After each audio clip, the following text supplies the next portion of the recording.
We are diving deep into what has to be one of the most ambitious automotive plays we've seen in years. We're talking about a brand new vehicle, a fresh face, trying to move straight from its home market onto the most fiercely competitive stage in the entire world. Europe, and not just anywhere. We're talking Germany, France, the Netherlands. Right, places where brand loyalty isn't just a preference, it's practically, a family tradition. Okay, so let's unpack this. The focus for this deep dive is the Togg T10F, specifically its export spec version. We're looking at the crucial changes they had to make for homologation. The non-negotiables. Exactly. And maybe more importantly, the strategy they've designed to take on these absolute giants. It's a huge mountain to climb. It's a massive undertaking, absolutely. But we've got some pretty solid data here detailing exactly what needed to change for the T10F to even compete, let alone survive. The real question is whether these technical tweaks are actually enough to overcome that inertia. And what jumps out to me immediately right from the start is that they're not really calling it a car. What do you mean? In their marketing, it's consistently pitched as a smart device. And that's not just a buzzword. It seems central to their whole approach. Okay, that's where this gets really interesting. Because to play in Europe, especially if you want to impress anyone on, say, the German Autobahn, the car had to fundamentally change. They couldn't just ship the domestic version over. Let's start with the hard stuff. Safety and suspension. A gatekeeper. Gatekeeper, yeah. Meeting those incredibly strict Euro NCAP standards. What does that specifically mean for the person behind the wheel? It means the car gets a lot more insistent about what you're doing. The source material is clear, that the safety systems become way more vigilant. So like the lane keep assist. Exactly. That's a perfect example. It's tuned to be significantly more intrusive than the home market model. You'll feel it nudging you back into line much more actively. And then there's the driver monitoring system. I mean, the data we have refers to it as watching you like a hawk. That sounds intense. It's an absolute requirement now. Euro NCAP heavily penalizes vehicles that allow for even a moment of driver distraction. Yeah. And our notes give a great, really specific example of this. If you look away from the road for just 2 seconds, let's say to change a setting on the screen. Just 2 seconds. 2 seconds. You get an immediate, loud alert. Beep. It's almost aggressively attentive. Wait, hold on. Isn't there a risk there? I mean, of just annoying the driver? If the car is beeping at you constantly for minor things, don't people just turn it off? It sort of defeats the purpose. That's a huge point. And it's a tightrope all manufacturers are walking right now. The regulators in Europe are, they're prioritizing system vigilance over maybe minor driver comfort. But if you look at the bigger picture, this actually presents a kind of strange opportunity for a new player. By meeting these super strict and frankly expensive standards right now, Togg kind of neutralizes a legacy advantage. The big guys, the established competitors, they might be slower to roll this tech out across their whole fleet. It sort of levels the playing field. The new kid on the block is immediately compliant with the absolute latest rules. That's a very sharp point, turning a regulatory cost into a competitive feature. Okay, so moving from safety to the actual drive, the ride dynamics had to be completely re-engineered. Oh, completely. You're not building a car for city streets anymore. You're building a car that has to feel safe and stable at 180 kilometers per hour. So what did they actually change? Is it just we stiffened it up? It's more specific than that.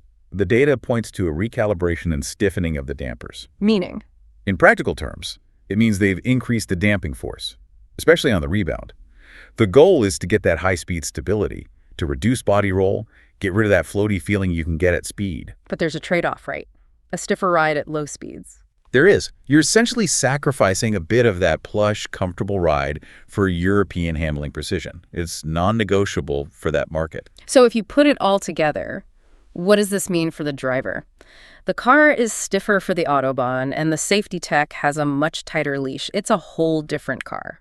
Precisely. It's a regionally optimized vehicle, not a one-size-fits-all global car. Okay, the hardware is Euro compliant.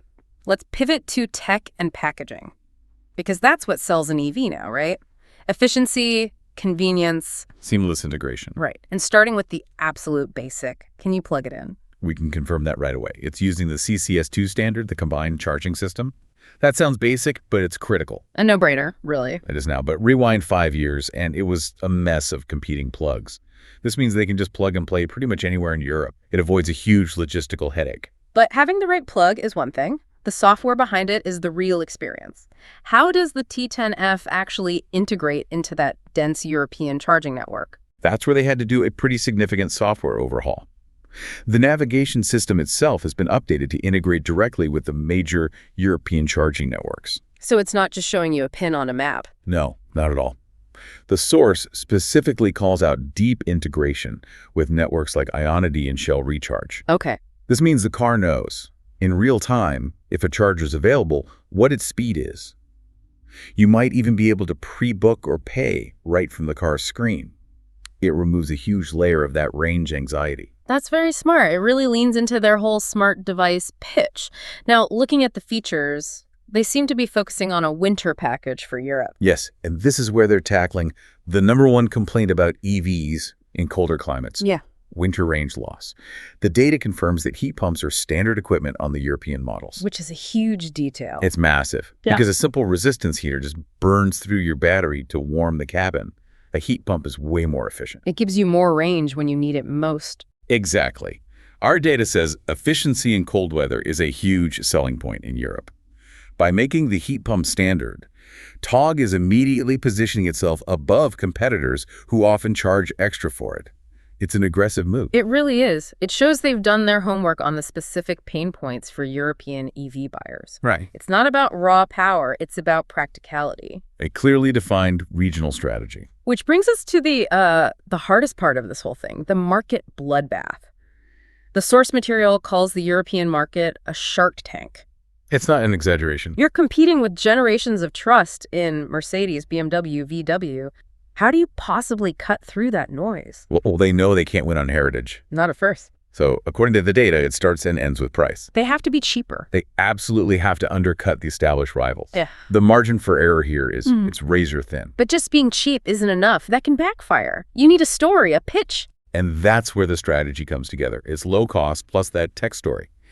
They are positioning the T10F not as a car, but specifically as that smart device on wheels. And who are they aiming that at? The research points to a younger demographic. Early adopters who are, and I'm quoting here, bored with traditional luxury. The appeal is the tech-heavy interior, the connectivity, the stuff we just talked about. But this raises the big question, doesn't it? Is that positioning as a smart device really enough? That's what I was thinking. Brand loyalty is just so critical in this segment, especially in Germany. A car is a status symbol, a long-term investment. They're fighting against decades of expectations about quality, safety, resale value. Right. And tech advantage is temporary. You can have the best screen today, but in 18 months, everyone else is caught up. If that's your only differentiator, you have a very short window. Precisely. And that's why, ultimately, success hinges on things beyond the car itself. Our notes highlight the crucial role of lease deals. So it's a fleet and business battleground, not just for private buyers. Exactly. A huge chunk of new car sales in Europe are corporate leases. If Togg can get the lease deals right, meaning if they can make the monthly payments incredibly attractive, then the source suggests it has a fighting chance. That's how you get volume. That's how you build momentum. Otherwise, you're up against an impossible wall. The challenge is just crystal clear. Can superior tech and aggressive pricing overcome decades of European brand loyalty? It's the toughest market in the world to try this. It really is. What we've seen is a vehicle that has adapted its hardware for European standards and its software for European infrastructure. But the fight, I think, will be won or lost in the boardroom. It's about pricing, financing, and those lease contracts, not just the car itself. So we've taken a deep dive into the Togg T10F's export strategy, the engineering for stability, the safety mandates that weirdly level the playing field, and this big marketing gamble on the tech-forward consumer.